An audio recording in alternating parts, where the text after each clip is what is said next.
In today's aviation news recap, focus shifts to Air India, who are looking to continue competing in a highly competitive sector. Emirates has announced some exciting news regarding its Boeing 777s, and ITA Airways are expanding once more. Let's begin with Emirates, who have announced developments involving their Boeing 777, unveiling specifically plans to debut its recently refurbished aircraft.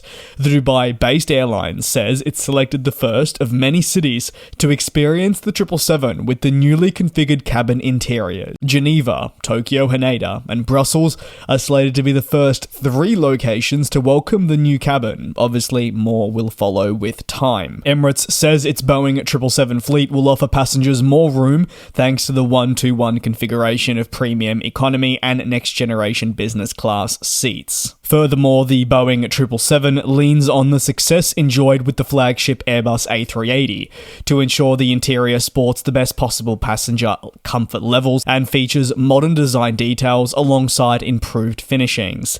The Deputy President and Chief Commercial Officer at Emirates stated that the four classes will provide greater levels of choice. Now, with those four cabin classes, passengers are able to select a location of the aircraft that is deemed most optimal for them for their respective journey and, of course, price point. Furthermore, the leading executive stated that introducing the refurbished Boeing 777 will enhance its position as a leading company in the Middle East for services.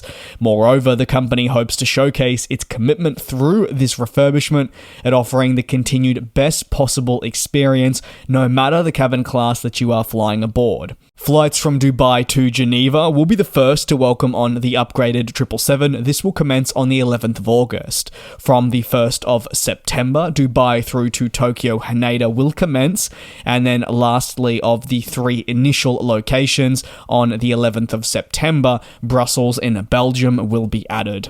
Work on upgrading the Boeing 777, the first one, commenced on July 1. It is currently undergoing the nose-to-tail cabin interior facelift. The airline states that this overhaul takes a matter of 2 weeks, and after inspection, the aircraft will be then ready to re-enter service. Ultimately, Emirates' refurbishment of the Boeing 777 will really focus on improving first class. We'll also see the installation of 38 new business class seats and the addition of 24 seats in premium economy, as well as further refining of the economy class to bring it up to the latest standards. Emirates has always maintained or looked to maintain a high standard of the aircraft it operates. This is also reflected in the maintaining of a youthful fleet. However, the rapid reconfiguration program, valued in the billions, has recently seen its importance only increased. Emirates is one of the many airlines currently being impacted by supply chain difficulties, and therefore an inability to acquire aircraft on time. Executives at the Dubai-based airline have voiced frustrations, and while seeking compensation, have been left scrambling to ensure that their fleet remains up to the same standard as competitors, while also looking wherever possible to extend the life of older jets to mitigate any prospective capacity loss. While 81 Boeing 777 jets will be refurbished as part of the investment, overall plan includes 191 planes, including the flagship A380. Emirates is aware of the colossal resources required, and this is widely regarded as the largest known retrofit program in the aviation industry's history. But they're betting that it will be worthwhile for the long run, with hopefully customer satisfaction levels rising. And furthermore, as those next-gen aircraft finally arrive, the refurbished older aircraft will align with the newer planes entering service, really making sure that harmony exists throughout. On to the next story. ITA Airways has announced plans to begin serving Bangkok from Rome on November 16, 2024. This will be in time for the 2024-25 winter schedule, with 5 weekly flights to be offered. ITA Airways has confirmed that it will be utilizing the new A330neo to power services, and this route will commence just after the also announced Rome to Dubai flight as they continue their expansion efforts east. Service launch is considered an important step for the development of ITA's strategy as a global airline. Its chief commercial officer stated that Bangkok would become another intercontinental destination and would open the door to Thailand for the first time. Thailand pitted as a great location for not just business travel, but also for leisure reasons. And service to Bangkok opens the door for much more enhanced connectivity from Italy.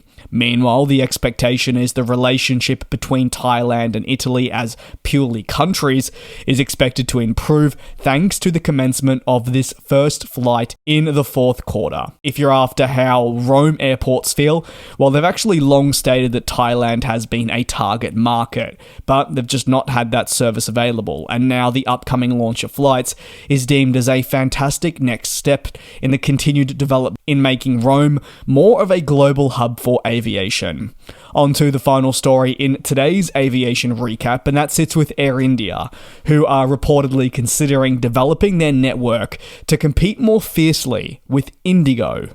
Mint has reported that Air India is looking to enter the regional aviation space across India and neighbouring countries to better compete with the aforementioned IndiGo.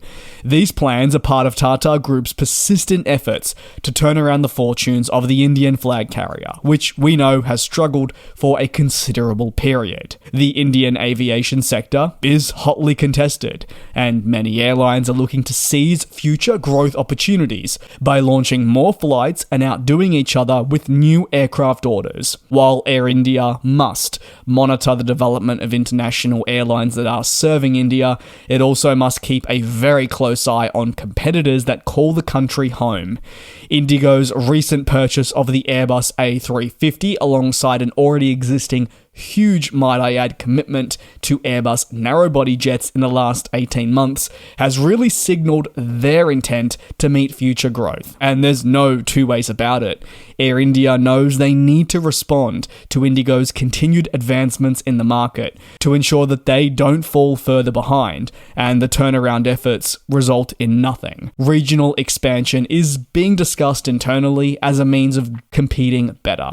As part of this regional expansion, Air India would look to offer flights between by no means small cities, but relative to India's population, smaller locations to main airports across the country. Furthermore, they would focus on more regional connectivity from smaller locations to also smaller locations, basically finding means to compete with IndiGo to ensure they don't dominate the market share for decades to come. Obviously, this all aligns with Tata Group, the new owners of Air India's immense amount of funding to turn around the fortunes of what is a bruised and beaten flag carrier. These investments have included purchasing new aircraft, updating cabin interiors, the refreshing of the branding, and making more changes to the operations.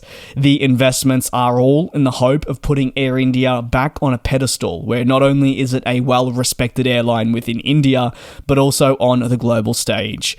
Decisions that are being considered, such as competing with IndiGo better, will be necessary, as they seek to reclaim market share, and obviously, as I've touched on now on numerous occasions in this segment, fend off competitions. Tata Group is well aware of the growth that India is experiencing, and believes now is the best time to lay the groundwork as part of its turnaround plan to be optimally positioned to meet that future development. It remains to be seen how all of this will turn out. They've invested a lot of money, and while some will have their doubts, Tata Group has implemented several highly respected executives and made bold but also critical decisions to put the wheels in motion for long-term success, and that's the important thing to consider. These changes aren't going to guarantee improvement, but one thing you have to also remember is they're not going to come overnight. That's going to conclude today's aviation news recap. Thank you very much for your support here on the channel.